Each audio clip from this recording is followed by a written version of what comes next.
She made my son lie to the police. It was a Tuesday night when it happened. The cops came knocking, flashing their lights through our windows, making the whole neighborhood stop and stare. I opened the door, heart pounding. 2 officers, serious faces. "Sir, we need to ask you a few questions." Vanessa stood behind them, her arms wrapped around our son, Oliver. 12 years old. Too young to know how deep betrayal can cut. Too young to understand that the person teaching him to lie was the same person who was supposed to protect him. She looked me in the eye as she spoke. "Oliver told me what happened. He saw you, Daniel. You pushed me." Her voice cracked just enough to sell the lie. He saw everything. I should have been shocked, should have been scared, but all I felt was cold. Oliver stood there, pale as a ghost, gripping his mother's hand. His eyes darted between us, unsure. I kneeled down so we were face to face. "Is that true, buddy? Did you see me do that?" Oliver hesitated. His fingers twitched in his mother's grasp. Then, slowly, he nodded. It felt like the air had been sucked out of the room. My own son. My own blood. The officers didn't need much more. One of them stepped forward, already reaching for the cuffs. And that's when I made a decision. This wasn't going to end the way she wanted. The officer's hands were cold as they snapped the cuffs around my wrists. Vanessa let out a shaky breath, as if holding back tears. An Oscar-worthy performance. Oliver wouldn't look at me. He just kept his eyes on the ground, his fingers still twitching. He wasn't a liar by nature. No, this was something she had drilled into him. I could see it in his trembling stance, the way he bit his lip. As they led me out of the house, Vanessa clutched Oliver to her chest, whispering, "It's okay, baby. He can't hurt us anymore." The neighbors were watching. I caught old Mrs. Henderson peeking through her curtains. Some teenagers across the street had their phones out, filming. The shame should have burned, but I wasn't ashamed. I was calculating. Vanessa thought she had one. She thought she had set up the perfect trap, but she had underestimated me. At the station, I sat through the usual questioning. They wanted a confession, but I wasn't stupid. I asked for my lawyer, kept my mouth shut, and waited. Hours passed before I was released on bail. Apparently, even with Oliver's statement, there wasn't enough evidence to hold me. No bruises, no medical records, just a scared kid and a manipulative wife. I walked out of that station a free man, but I wasn't the same. She had crossed a line. Cheating was one thing. I could have let that slide. But turning my own son against me, trying to paint me as an abuser, that was unforgivable. So I did what any rational man would do. I decided to destroy her. I didn't go home that night. Home wasn't home anymore. It was a battlefield, and I wasn't about to walk into enemy territory unarmed. Instead, I checked into a hotel, sat on the edge of the stiff mattress, and started making a plan. Vanessa thought she was smart. She thought she had played me, but she didn't realize who she was dealing with. She was impulsive, sloppy. I was patient, calculated. She had blindsided me, but I wouldn't make that mistake. I started with the obvious, evidence. She wanted to paint me as a violent man, but what she didn't realize was that I had been keeping my own records, just in case. I pulled out an old USB drive from my work bag, a habit I had picked up over the years. Every text message, every suspicious email, every call log I had ever found on her phone when she wasn't careful enough to hide it. I had screenshots of her conversations with men she thought I didn't know about. Her gym trainer, a coworker, even some stranger she had been messaging on a burner number. I also had recordings. Vanessa had a temper, and sometimes, when she got careless, she would let the mask slip, yelling, threats, things she would never want the police, or child services, to hear. And then there was Oliver, my son, the one she had turned into her little soldier. He might have lied for her once, but I knew my boy. He wasn't a liar at heart. He was scared, confused, which meant there was still time to undo the damage. Vanessa had struck first, but now it was my turn. I picked up my phone and made the first call, to my lawyer. My lawyer, Thomas Grayson, was an old friend, one of the few people I trusted. He picked up on the second ring. "Daniel, I heard what happened. Tell me everything." So I did. I told him about Vanessa, about Oliver, about the cops at my door. I kept my voice even, cold. There was no room for emotion now. Only logic. Thomas sighed. She's playing dirty, but you're not out yet. You need to stay ahead of this. First, we'll counter her abuse claim. I assume you have proof she's been unfaithful? I glanced at the USB drive. Plenty. Good. If we frame this as a revenge move, her trying to frame you to cover her own indiscretions, the case against you falls apart. And Oliver? I asked. Thomas hesitated. That's the tricky part. She's got him under her thumb. But if we can prove coercion, if we can show she manipulated him into lying, we can turn this around. I'll handle that. Because I knew my son. He wasn't a liar. He wasn't a bad kid. He was just caught in the web of his mother's deceit. And I would cut him free. Thomas laid out the next steps. Get a character witness. Gather evidence. Stay calm. We needed to play this right. Expose Vanessa's lies without making it seem like a personal vendetta. But for me, it was personal. Vanessa had made one critical mistake. She thought I was weak. She thought she had broken me. She had no idea what was coming. I knew Vanessa better than she knew herself. She was arrogant, impulsive, and reckless when she thought she had the upper hand. But there was one thing she always underestimated: consequences. And she had just handed me the perfect weapon. Oliver. I wasn't going to hurt my son. No, I was going to free him. Vanessa had used him like a pawn. But the thing about pawns? They could turn against the queen. I needed to talk to him alone, without her twisting his words, without her hand on his shoulder, squeezing just tight enough to remind him of the story he was supposed to tell. That opportunity came sooner than expected. The next morning, I got a text from Oliver's school. Mr. Calloway, Oliver has been struggling in class today. He seems withdrawn and distracted. Would you be able to speak with him? Perfect. I arrived at the school within the hour, calm and collected, though inside, I was seething. I found Oliver sitting alone in the counselor's office, his small hands folded in his lap, staring at the floor. He didn't look up when I entered. I shut the door behind me and sat across from him. Hey, buddy. My voice was steady. You okay? He nodded, but it was a lie. I could see it in his face. You can talk to me, Oliver. No matter what your mom says. I just want to hear the truth. His fingers twitched. That nervous tell of his. His lips parted, then shut. He swallowed hard. He hesitated. Then, in a whisper, I didn't want to lie, Dad. I exhaled slowly. There it was. The crack in Vanessa's armor. I know, I said softly. Tell me what really happened. His voice was shaky, but the truth came spilling out. Vanessa had told him what to say. She had rehearsed it with him, made him repeat it over and over. She said if he didn't, the police would take her away instead. I clenched my fists under the table. Of course, she played the victim. Of course, she made him believe it was her life on the line. Oliver finally looked up at me, his eyes wet with unshed tears. What do I do, Dad? I reached across the table, placed a firm but gentle hand on his shoulder. You don't have to do anything, son. I'll handle this. And I would. Vanessa had used my son against me. Now, I was going to use the truth against her. Oliver's confession changed everything. She had manipulated him, forced him to lie, twisted his young mind into her personal shield. But now, I had what I needed, his truth. And once I set things in motion, there would be no turning back. That night, I didn't go home. Not yet. Instead, I met with Thomas again, laying everything out in detail. He listened carefully, nodding as I spoke. This is good, he finally said. If Oliver is willing to admit this to someone official, a school counselor, a child psychologist, we can use it. A child recanting their statement carries weight. But we need to be careful. If Vanessa gets even a whiff of this, she'll double down. I know. We also need to think bigger, Thomas continued. Right now, she's only dangerous to you and Oliver. But if we can prove she's a habitual liar, a manipulator, she loses everything. Not just her credibility, but her freedom. I leaned forward.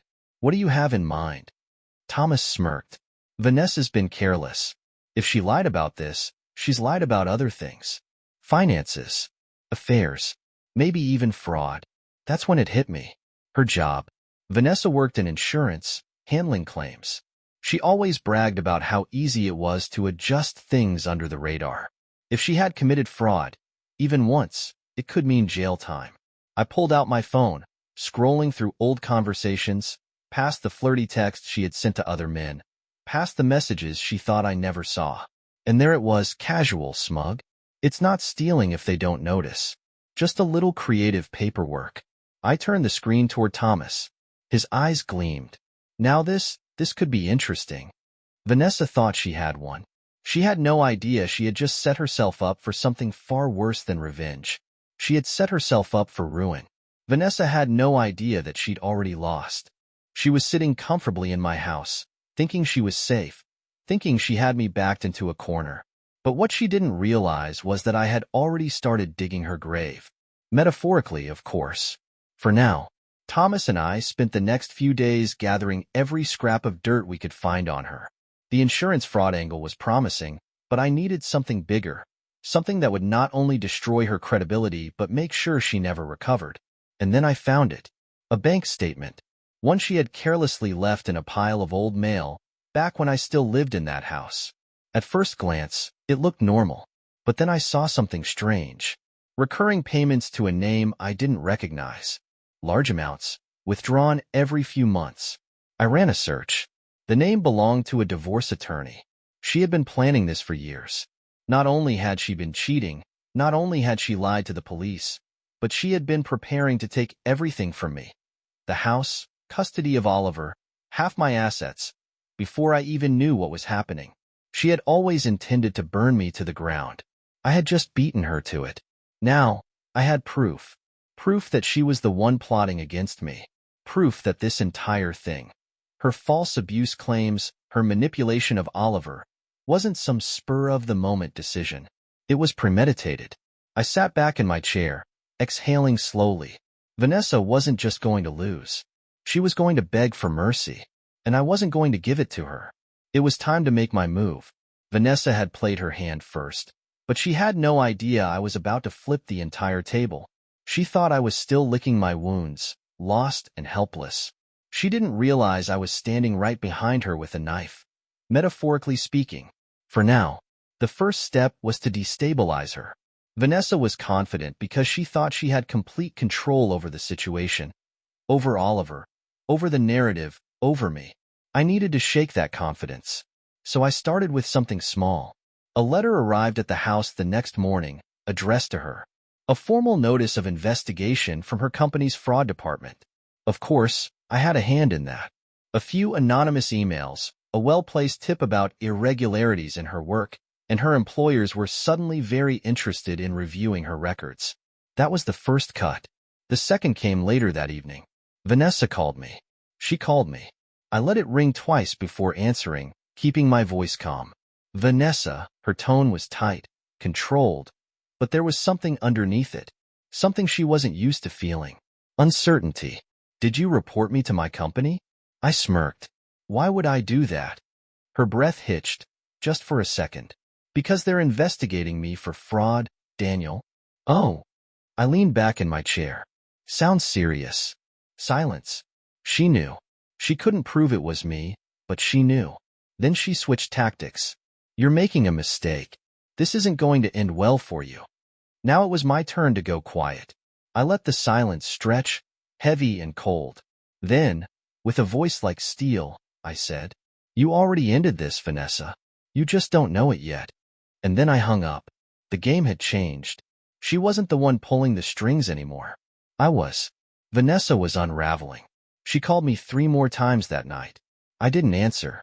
She left voicemails, each one more desperate than the last. At first, she was cold, demanding. Then, she tried to sound reasonable. Finally, by the 3rd message, there was a hint of panic in her voice. Good. That meant she was afraid. But fear alone wasn't enough. I needed to make sure she had nowhere to run. The next morning, I made another move. I reached out to someone Vanessa had long forgotten about, her side piece. Well, one of them. A man named Greg. A gym trainer, just like the cliché she was. She had been screwing him for over a year before jumping to someone else. I knew this because I had seen their messages, their secret meetups, their little games. Greg, like all the other idiots she wrapped around her finger, had believed he was special, that she loved him. Until she didn't. Greg had been discarded, blocked, ghosted. He had no idea why, but I did. She had moved on to someone better in her eyes. I found him easily. A few messages under a fake account, and he took the bait. We met at a bar that afternoon. Greg was bitter, angry, heartbroken in a way only a fool in love could be. She just disappeared, he muttered into his drink. After everything she promised me. Said she was gonna leave you. Said she loved me. And then, nothing. I leaned in, voice calm. She used you, just like she's using everyone else. But if you really want to get back at her, I can help. His eyes flicked to mine. Suspicious, but interested. That's when I told him everything. About the other men. About how she was never planning to leave me for him. How he was just another name on her list. I showed him the bank records, the attorney payments, the proof that she had been orchestrating this entire mess while treating him like an afterthought. By the time I was done, Greg looked ready to kill her himself. But I wasn't done yet. I need one favor, I said, pushing a burner phone across the table. Call her. Tell her you want to meet. Tell her you have something important to tell her. He stared at the phone, then at me. And then what? Then, I said, smirking, we watch her squirm. Greg took the phone. Vanessa's safety net was about to snap. Greg made the call that evening. I sat across from him in his dingy apartment, listening as the phone rang. Vanessa picked up on the third ring. Greg? Her voice was cautious, uncertain. She hadn't expected to hear from him. Greg played his part well. Vanessa, we need to talk. Now. Silence. I could almost hear her gears turning, calculating the risk. Greg, I don't know if that's a good idea. I know everything. Another silence. This one longer. Then, her voice dropped to a whisper. Where do you want to meet? Greg glanced at me. I nodded. Same place we used to go, he said. Be there in an hour. She hesitated but agreed. We ended the call. Greg let out a breath. She sounded nervous. She should be, I said. She just took the bait. Now it was time to snap the trap shut. An hour later, I sat in my car outside the dimly lit bar where Vanessa and Greg used to have their secret rendezvous. Greg had gone in first, waiting for her at a corner booth. I had a clear view of them through the window. Then, she arrived. She walked in, scanning the room quickly. Her usual confidence was gone. She looked on edge, paranoid. Good. She slid into the booth across from Greg, her expression tight. What is this about? Greg leaned in, voice low. I know about him, Vanessa. She froze. What? Don't play dumb. I know I wasn't the only one. I know about the others. I know about Daniel. Her lips parted, but no words came out. She had been caught. Greg continued. And here's the thing. I still have the messages. The ones you sent me. All those little details about your marriage. About how you were planning to ruin him. Her face drained of color. You wouldn't, she whispered. Greg smirked. I already did. I watched from the car as her body stiffened. Her fingers curled into fists. Greg was feeding her the illusion of betrayal, making her believe the walls were closing in. And the best part? She didn't know the real betrayal hadn't even happened yet. Because while she was panicking over Greg, I was already with her lawyer. And she had no idea. While Vanessa was busy panicking over Greg, I was sitting across from the one person she thought she could trust, her divorce attorney. The office was sterile, the kind of place where lives were quietly dismantled behind closed doors. I had made an appointment under a fake name, just to get through the door. Now, I was sitting in front of a sleek, polished man in his mid-50s who reeked of expensive cologne and privilege. Mr. Reynolds, he greeted, leaning back in his chair. What can I do for you today? I smiled. You can tell me about your client, Vanessa Calloway. His expression didn't change, but I saw it. The slight shift in his posture. The moment of hesitation. I'm afraid I can't discuss my clients with you. I think you can. I pulled a folder from my bag and slid it across the desk. Because if you don't, I'll make sure you lose more than just one client. He opened the folder. Inside were printouts of Vanessa's financial records. The payments she had been making to him for over a year. But that wasn't the real bombshell. No, the real weapon was in the second half of the folder. Bank statements. His bank statements. Because Vanessa wasn't just a client. She was paying him under the table. Reynolds' expression darkened. Where did you get these? I leaned forward. Does it matter? What does matter is what happens next.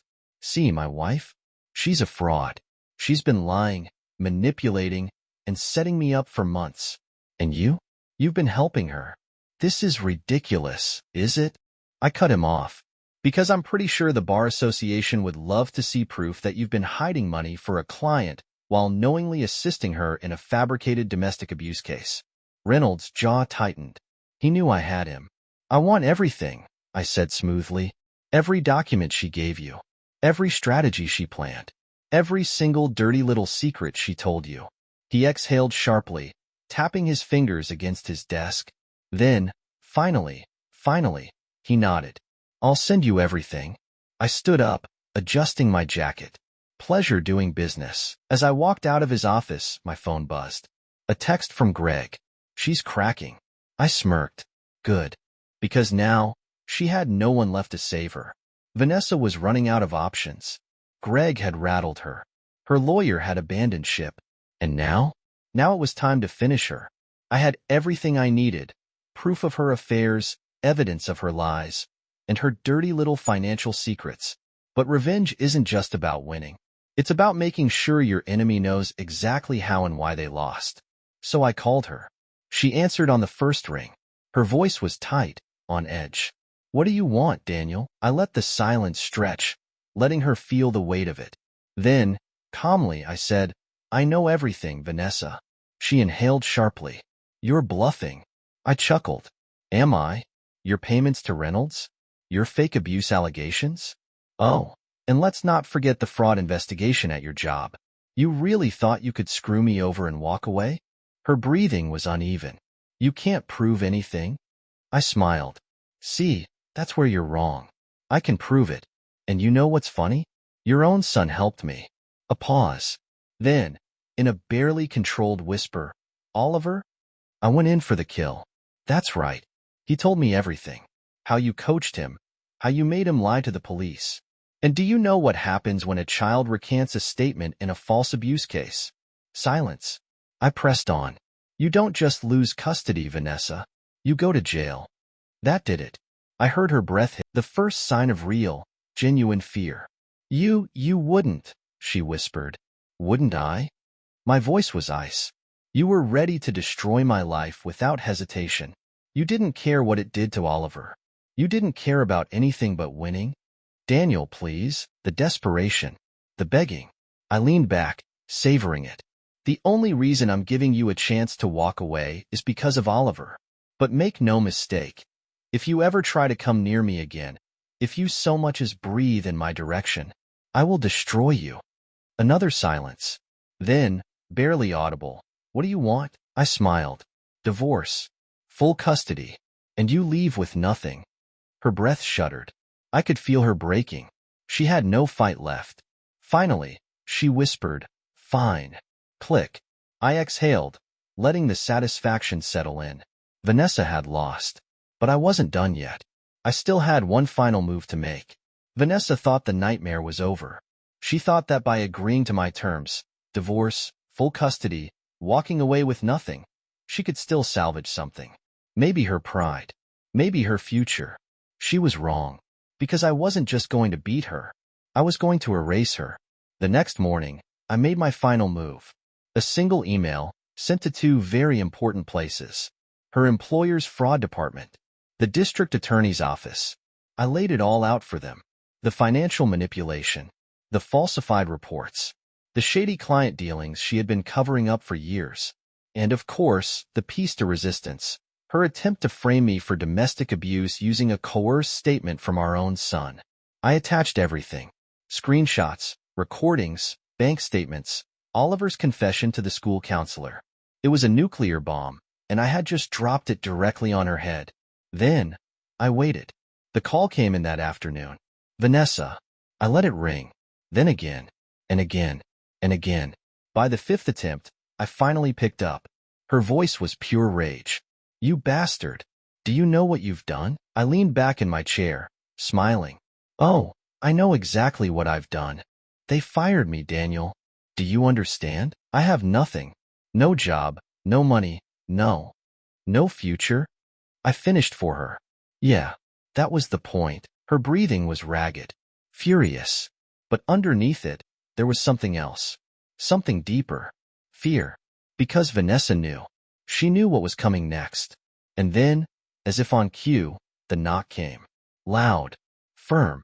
I heard it through the phone. The moment the police arrived at her door. Vanessa Calloway? A man's voice. Authoritative. Official. We have a warrant for your arrest. No, no, no, no. Her voice cracked. Daniel, please, please, don't let them. Click. I hung up. And just like that, Vanessa was gone. The news spread fast. By the next morning, Vanessa's mugshot was all over the local reports. Former insurance agent arrested on fraud charges. Mother accused of coercing son in false abuse case. Vanessa Calloway's career and life destroyed in one day. I read every headline with quiet satisfaction. She had spent years building her empire of lies, twisting people to her will, using Oliver and me as nothing more than stepping stones in her climb to whatever future she thought she deserved.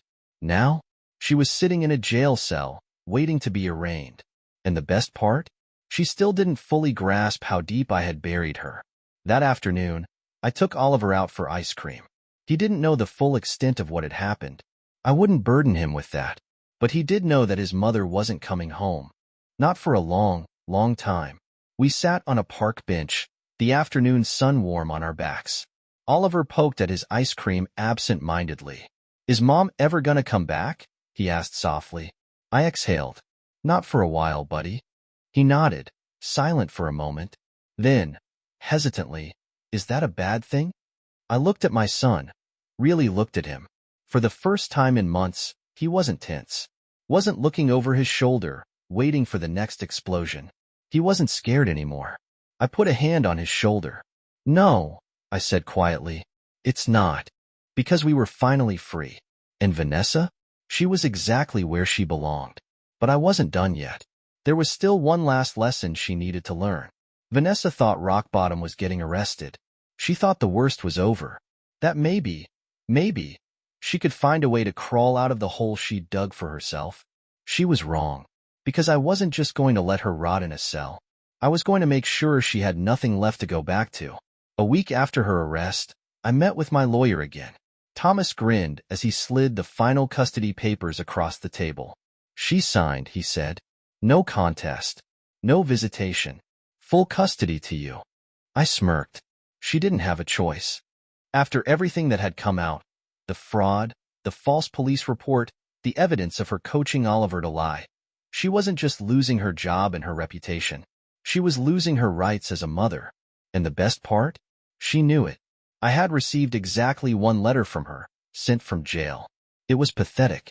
Daniel, please. I made mistakes, but I don't deserve this. Don't take Oliver away from me. I love him. I love you. I was just scared.